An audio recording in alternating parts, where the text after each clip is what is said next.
بسم اللہ الرحمن الرحیم۔ السلام علیکم ناظرین، میں ہوں امشری عارف حمید بھٹی۔ پاکستان سے اہم ترین خبروں کی طرف ایک طرف شکست خوردہ بھارت، مودی کہتا ہے کہ پاکستانی اور آرام سے رہو نہیں تو گولی کھاؤ گے۔ مودی صاحب آپ واقعی ہی ذہنی توازن کھو بیٹھے ہیں، میں آپ کو صاحب کہہ رہا ہوں۔ اب گولیوں کا زمانہ نہیں رہا، بھول گئے ہیں کہ کس طرح اٹیک کیا تھا، جنگی طیارے، میزائل، ڈرون، اور اس کے بعد آپ کا بھارت ہی آپ سے شکست مانگ رہا ہے۔ دوسری طرف ناظرین، پاکستان میں عدالتوں کی جو بہت تقیری ہو رہی ہے، جو آئین شکنی ہو رہی ہے، ایک سیاہ دور گزر رہا ہے۔ نہ جانے حکمران اس چیز سے غافل کیوں ہیں کہ اقتدار سدا نہیں رہتا۔ جب اقتدار کا کرسی ان کے نیچے سے نکلے گی، جو مظالم یہ آج کر رہے ہیں کیا برداشت کر پائیں گے؟ ہرگز نہیں۔ اس روایت کو ختم ہونا چاہیے، انتقامی کارروائیوں کو ختم ہونا چاہیے۔ وہ ملک معاشی طور پر خوشحال نہیں ہو سکتا جہاں عدالتیں انصاف نہ کرتی ہوں، وہاں اکانومی بہتر ہو ہی نہیں سکتی۔ آپ بلند بات ڈالے، اربوں روپے، کروڑوں روپے پیسے سرکاری لگا کے تشریح کر لیں، اپنی تشریح کرا لیں، اشتہارات دے دیں، لیکن عوام کے دلوں میں جگہ نہیں بنا سکتے، کیونکہ جو ظلم کے گھاؤ آپ نے 24 کروڑ عوام کی اکثریت پہ لگائے ہیں یہ ختم نہیں ہوں گے۔ دوسری طرف عمران خان کی ہمشیرہ علیمہ خان کو گزشتہ روز پھر نہیں ملنے دیا گیا۔ علیمہ خان نے کہا چھپتے کیوں ہو، آخر ہم سے چاہتے کیا ہو؟ بتا رہی ہوں عمران خان ڈیل نہیں کرے گا، عمران خان ڈیل نہیں کرے گا۔ دوسری طرف علی امین گنڈا پور وزیر اعلیٰ KPK نے کہا ہے، او بزدلو، سرکاری فورسز کو استعمال کرنا چھوڑو، گولیاں بھی قوم کے پیسوں کی، اسلحہ بھی قوم کے پیسوں کا۔ اتنے بہادر انہوں نے رانا ثناء اللہ جو غالباً الیکشن ہار گئے ہیں، کوئی ایڈوائزر ہے، انہیں چیلنج دیا ہے، اتنے علی میں نے کہا فورسز کو استعمال کرنا چھوڑو، خود سامنے آؤ، آ کر گولیاں چلاؤ تو پھر ہم جواب دیں گے، ہم اپنے پیسوں کی گولیاں لگائیں گے۔ اپنی عوام پر سرکاری پیسوں پہ گولیاں چلانے والے بہادروں، تم گدوں کی گد ہو جو مردار کھاتے ہو، سرکاری اداروں کو استعمال کر کے ملک میں نفرت کا بیج بو رہے ہو۔ ناظرین، جس طرح بانی PTI کی اہلیہ بشرا بی بی کی بہنہ نے آج کہا ہے کہ بشرا بی بی کا بھی اتنی شدید گرمی میں بجلی بند کر دی گئی۔ اس ظالموں، کتنے ظالم ہو یار تم۔ اگر وہ ایک شخص نہیں جھک رہا، اگر نہیں سودے بازی کر رہا، بعض طریقے انصاف کے اہم لیڈر اور حکومت کا، انہوں نے کہا، آج ایک حکومتی وزیر نے کہا عمران خان اپنی رہائی میں خود رکاوٹ ہے۔ انہوں نے کہا اگر عمران خان آج ڈیل کر لے، اس نظام کو چلنے دے، تو 8 دن عید سے پہلے پہلے گھر آ جائے گا۔ یہ بظاہر نہیں لگتا۔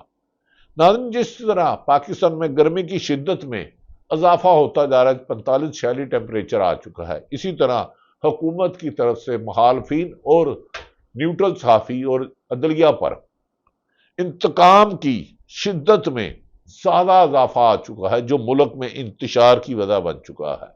بالآخر غلطی سے یا ڈر کے یا پرزور پاکستان کی ہائی کورٹ اور سپریم کورٹ کے باہر آج جو میلہ لگا، جس میں طریقے انصاف نے لوٹ لیا، عمران خان بانی PTI عمران خان اور ان کی اہلیہ بشرا بی بی کی سزا کے خلاف القادر ٹرسٹ، جس میں 190 ملین جس سے خود حکومت بنا رہی ہے، اسے 5 تاریخ کے لیے مقرر کر لیا گیا ہے۔ ضمانت ہوتی یا نہیں ہوتی تو میں نے کہہ دیا اس میں منحصر ہے کہ عمران خان ڈیل کرتے ہیں۔ دوسری طرف علیمہ خان نے حکومت کو ناکو چنے چبا دیا ہے۔ حکومت گھبرا چکی ہے، کنفیوز ہو چکی ہے، سارا بوجھ سرکاری مشینری پہ ڈال رہی ہے، خود نہ بات کرنے کے قابل ہے، نہ عوامی حمایت ان کے ساتھ ہے۔ علیمہ خان نے کہا کہ چیف جسٹس اسلام آباد جو 15ویں نمبر کے سرفراز ڈوگر، نام تو بڑا معتبر ہے، کہا تھا کہ غلطی سے عملے نے کیس لسٹ میں نام نہیں ڈالا ضمانت کا۔ پچھلے ہفتے انہوں نے وعدہ کیا تھا۔ مجھے لگتا ہے کہ کوئی آرڈر کرتا ہے اور اس کیس کو لسٹ میں نہیں ڈالتے۔ یہ آرڈر کون کرتا ہے؟ عدلیہ تو بظاہر آزاد ہوتی تھی، یہ عدلیہ میں کون آ گیا ہے؟ یہ 26ویں ترمیم کے مقاصد کیا تھے؟ ملک کو پھر 77 سال پیچھے لے جانا، ملک کی ترقی میں رکاوٹ ڈالنا۔ علیمہ خان نے کہا ہے کہ انہوں نے کہا ہے کہ میں ان کو بتانا چاہ رہی ہوں کہ جو پیچھے بیٹھے ہوئے ہیں، جو بھی ہاتھ ہے جنہوں نے 26ویں آئینی ترمیم بنوائی، یا کوئی اور ہاتھ سامنے آ کر بات کرے، بزدلوں کی طرح چھپ کر وار کیوں کر رہے ہو؟ کبھی ہمیں دھمکیے دیتے ہو تمہارا بھائی ڈیالہ جیل میں مار دیں گے، کبھی اس پہ سختیاں کرتے ہو، کبھی ہمیں خطرناک انجام کی دیتے ہو۔ 3 سال ہم تسلسل سے پرامن جدوجہد کر رہے ہیں، جیلوں میں آپ نے ڈال کے دیکھ لیا، طریقے انصاف کی پوری قیادت کے خلاف مقدمات کے انبار لگا لیے، لیکن عوام کی جستجو میں عوام نے اپنا راستہ نہیں چھوڑا پرامن احتجاج کا۔ ناظرین، علیمہ نے کہا کہ انہوں نے کہا ہے کہ آپ بتائیں کہ ہمارے بھائی کے ساتھ آپ کو مسئلہ ہے کیا، یعنی کہ عمران خان سے تکلیف کیا ہے، آپ کو عمران خان سے پرابلم کیا ہے؟ وہ آپ سے نہیں جھکے گا، وہ اس وقت پاکستان کی نمائندگی کر رہا ہے، جمہوریت کی نمائندگی کر رہا ہے، آئین کی نمائندگی کر رہا ہے، قانون کی کر رہا ہے۔ بھائی کو مسئلہ ہے کیا، ہمارا بھائی نے آپ کا بگاڑا کیا ہے؟ اس نے بگاڑا ہے کہ سٹیٹس کو کے 2 جماعتوں کو ہاتھ ڈالا، جو پیچھے بیٹھ کے ڈگڈگی کی طرح صحافیوں کو ملک کو چلاتے تھے، انہیں بے بس کر دیا۔ علیمہ ہاں، عمران خان کا ہے تو قصور کہ اس نے جو اپنے آپ کو عقل کل کہتے تھے اور عقل سے آری تھے، جو طاقت کے زوم میں عوام کے انسانی حقوق کو پاؤں تلے رونتے تھے، عوام نے ان کے سامنے کھڑا ہونا سیکھ لیا۔ جب عوام کھڑی ہوتی ہے تو یہ گدے بھاگ جاتی ہیں۔ علیمہ خان نے کہا ہمارے بھائی کے پیچھے کیوں پڑے ہوئے ہو؟ اس کو جیل سے نکالتے ہوئے آپ کو کیا ڈر ہے؟ کیا عمران خان باہر آ کر آپ کو کچھ نہیں کہے گا؟ وہ انتقامی سیاست نہیں کرتا، وہ تو اس قسم کا انسان نہیں ہے جو پاکستان کو نقصان پہنچائے۔ اسے جیل میں رکھا تو مودی کو للکارا صرف بانی پیٹی، عمران خان نے نواز شریف کے منہ سے ایک زبان بات نہیں۔ انہوں نے کہا، علیمہ خان نے کہا کہ عمران خان کہہ چکے ہیں کہ وہ ساری زندگی جیل میں رہ لیں گے، یزیدیت اور فرونیت کے آگے سر نہیں جھکائیں گے، وہ مغرور نہیں ہے، وہ عاجز اور صوفی انسان ہے۔ بات کرنی ہے تو ہم خواتین آپ سے بات کر لیتے ہیں، ہمارے ساتھ آ کر بیٹھ جائیں، مگر سامنے آ کر بات کریں، پیچھے بات نہیں ہوگی، ادھر ادھر چمچے کرچوں کو نہ بھیجیں، ان کی کوئی حیثیت نہیں ہے۔ علیمہ خان کا کہنا ہے کہ آپ ججوں اور اراکین پارلیمنٹ کو نہ دھمکائیں، ہمیں دھمکیاں آتی ہیں کہ آپ کی گاڑی الٹ جائے گی، علیمہ خان کی گاڑی الٹ جائے گی، عمران خان کو جیل کے اندر ختم کر دیا جائے گا۔ علیمہ خان کہہ رہی ہیں عمران خان کی بانی پیٹی ہے، عمران خان جس نے ورلڈ کپ جیتا، جس نے 3 کینسر اسپتال بنائے، جو 3.5 سال ملک کا وزیر اعظم رہا، جو 22 ماہ سے جیل میں، اسے کہہ رہے ہیں کہ عمران خان کو جیل کے اندر ختم کر دیا جائے گا، مگر ہم نہیں ڈرتے، نہ ڈریں گے، ہم صرف اللہ سے ڈرتے ہیں۔ انہوں نے مزید کہا کہ آپ ہمارے ساتھ بیٹھیں اور بات کریں، ہمیں 2 سال میں آج تک پتہ نہیں چلا کہ آپ کو ہمارے بھائی عمران خان سے آخر کیا چاہیے، وہ تو قانون کی بالادستی اور جمہوریت کے لیے کھڑا ہے۔ انہوں نے کہا کہ آپ بتائیں کہ وہ کیا چیز ہے، چھوڑے تو آپ اسے رہا کریں گے، کیا چیز ہے وہ چھوڑیں گے؟ علیمہ بہن قابل احترام ہے، میرے لیے تو مریم نواز بھی، وہ آپ سے اقتدار کی بھیک مانگ رہے ہیں کہ ان چوری کے مینڈیٹ زدہ پیپلز پارٹی اور نون لیگ کو 2029 تک کرنے دو، اور یہ عمران خان نہیں مانے گا۔ ناظرین، یہ میری اپنی رائے ہے اور میری خبر بھی ہے۔ انہوں نے کہا آپ بتائیں کہ وہ کیا چیز چھوڑے اور آپ اس کو رہا کرو گے، اینڈ کچھ لو اور کچھ دو، یہ نہیں ہوگا، کرنا چاہیے۔ انہوں نے کہا ہمیں بتائیں کہ عمران خان کیا دے، آپ کو کیا چاہیے، لیکن آپ کے سامنے آ کر بات کریں، ہم بیٹھ کر پیچھے بات نہیں کریں گے۔ علیمہ خان نے واضح کہا کہ ہمیں امید ہے انشاءاللہ 5 تاریخ کو ہمارا کیس سنا جائے گا، اور جب سنا جائے گا تو آدھے گھنٹے میں پوری دنیا دیکھے گی یہ بے بنیاد پولیٹیکل انجینئرنگ، سیاسی انتقام اور جھوٹا کیس تھا، اور عمران خان کو رہا کرنے کے علاوہ آپ کے پاس کوئی راستہ نہیں رہے گا۔ ناظرین، یہ ایسی تلخ حقیقت ہے جس کو یہ اب حکومت کو مان لینا چاہیے۔ ناظرین، دوسری طرف یہ بھی کہا جا رہا ہے کہ عمران خان لاہور ہائی کورٹ میں عمران خان کی ضمانتوں میں سماعت کے دوران سماعت کرنے والا بینچ تحلیل ہو گیا ہے۔ لاہور ہائی کورٹ میں عمران خان کی ضمانتوں پر سماعت کرنے والا بینچ تحلیل ہو گیا، ترمیمی روسٹر جاری ہے۔ جسٹس شہباز رضوی کو ملتان بینچ بھجوا دیا گیا ہے۔ اس سے پہلے بھی عمران خان کے کیسز سننے والے ججز کے تبادلے ہو جاتے ہیں، کبھی بینچ ٹوٹ جاتا ہے، دراصل تم ہار چکے ہو۔ دوسری طرف جناب کہا جا رہا ہے کہ جسٹس شہباز رضوی کو خود ملتان بینچ بھجوانے کی درخواست کی تھی، لیکن یہ بات کنفرم نہیں ہے۔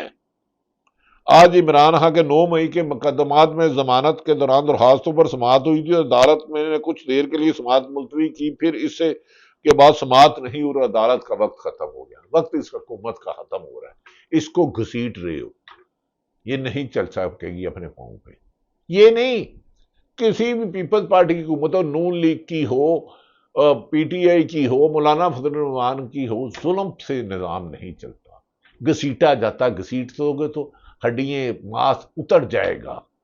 اب بھی ڈر جاؤ، اب بھی وقت ہے، اب بھی وقت ہے کہ ملک کی مفاد کے لیے سوچو، چاہے سیاستدان ہو، چاہے سرکاری ملازم ہو، چاہے بزنس مین ہو۔ ناظرین، علی امین گنڈا پور نے تو آج ویسے ان کی پوچھل پہ پاؤں رکھا ہے، انہوں نے کہا سرکاری مشینری استعمال نہ کرو، میدان میں آؤ۔ اور قاسم سوری نے کہا کیا اسٹیبلشمنٹ کا تو سیاست سے دور تک کوئی تعلق نہیں، پھر کسی انہوں نے حوالدار کے کہا کیوں پریس ریلیز جاری کی جاتی ہے۔ اس پہ میرا خیال ہے اداروں کو سوچنا چاہیے کہ ہم صحافیوں کو صحافی ہی رہیں۔ ناظرین، دوسری طرف ثاقب بشیر کورٹ رپورٹر ہے، انہوں نے کہا قاضی فائز کا نشان لینے کا فیصلہ گلے کی ہڈی بنا ہوا ہے۔ پہلے قاضی وضاحت دیتے رہے کہ ہم نے انٹرا پارٹی الیکشن کیس دیکھا تھا جس پر صرف نشان واپس ہوا تھا، پھر پارٹی ختم نہیں ہوئی تھی۔ پارٹی ختم نہیں کوئی کر سکتا کیونکہ عوام ہے، عوام کو ختم کرو گے تو پاکستان میں رہے گا کیا؟ انہوں نے کہا انٹرا پارٹی کیس دیکھا تھا جس پر صرف نشان واپس لیا تھا، پھر جسٹس مسرت حلالی صاحبہ محترمہ نے اس وقت بینچ کا حصہ تھی، وہ بھی کل یہی وضاحت دے رہی تھی ایسا فیصلہ دینا ہی نہیں چاہیے کہ پوری زندگی وضاحتیں دینا پڑے۔ حقیقت یہ ہے کہ 13 جنوری کا فیصلہ محسوس رشتوں سمیت سیاسی تکنیکی جھگڑوں کی جڑ ہے، اسے ختم کرنا ہوگا۔ 26ویں ترمیم واپس لو، صحافت پر اظہار رائے پر پابندیاں ختم کرو، سرکاری افسران کا آئین اور قانون کے مطابق فیصلہ کرے۔ ملک کی بقا اسی میں ہے، ملک کی جفا اسی میں ہے، ملک کی ترقی اسی میں ہے، ملک کی راز بھی اسی میں ہے۔ ناظرین، دوسری طرف یہ بھی بتاتا چلوں کہ علیمہ خان نے تو آج کھل کے بول دیا ہے۔ لاہور ہائی کورٹ کی میں نے بتا دیا ہے کہ عمران خان کے باہر آنے سے ڈرتے ہیں کہ عمران خان کی رہائی موجودہ حکمرانوں کے اربوں روپے کی منی لانڈرنگ پکڑی جائے گی۔ ملک کی زراعت اور اکانومی کی قسم پوری حالت کا ایک ہی طریقہ ہے کہ ملک سے ان سے نجات دلائی جائے۔ سابق وزیر خزانہ مسلم لیگ نون کے سرکردہ رہنما مفتاح اسماعیل نے کہا ایف بی آر نے سال کے شروع میں کہا تھا کہ ہم تاجر دوست اسکیم کے تحت 56 ارب روپے جمع کریں گے۔ بندہ سوچتا ہے کہ اگر ایف بی آر اپنے ٹارگٹ تک نہیں پہنچ پائی تو کم از کم 40 سے 45 ارب روپے تو اکٹھے کرے گا، مگر ایف بی آر کے نالائق نے صرف 30 لاکھ ہی جمع کر سکا۔ اس کی وجہ ہے پاکستان کی اشرافیہ اربوں روپے روزانہ ٹیکس چوری کرتے ہیں، شوگر ملیں جعلی بار کوڈ بنا لیتی ہیں، پروڈکشن آرڈر یہ پینسل میں 1 لاکھ بناتا ہوں تو 10,000 کرتا ہوں، باقی کیش بیچتا ہوں۔ اس لیکیج کو وزیر خزانہ صاحب اورنگزیب صاحب، آپ بہت اچھے آدمی ہیں، آپ کی ریپوٹیشن اچھی ہے، آپ اکانومی کو سمجھتے ہیں، آپ صرف ملک کے 5 لاکھ بڑے خاندان جو ارباں پتی ہے ان کی ٹیکس چوری کی 50% چوری کم کر دے تو ملک میں آپ کو آئی ایم ایف میں 3 سال کے بعد قرضہ لینے کی ضرورت نہیں رہے گی۔ 80 سے 90% ٹیکس چوری کی شکایات عام ہے، انکم ٹیکس چوری، سیلز ٹیکس چوری، اور یہ اس کی طرف توجہ دیں اور اس میں آپ کے مبینہ طور پر ایف بی آر اور انکم ٹیکس کے افسران ہیں۔ ملک کو ترقی دینی ہے تو پاکستان کے ادارے جو محب وطن ہونے کا دعویٰ کرتے ہیں اور یقیناً ہے، انہیں ملک میں ٹیکس کی لیکیج روکنی ہوگی۔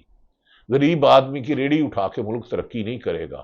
خربوں روپے ٹیکس چوری کرنے والوں کو سیلز ٹیکس جو عوام کے ڈاکوں سے ڈال کے لے جاتے ہیں ان پر ہاتھ ڈالیں۔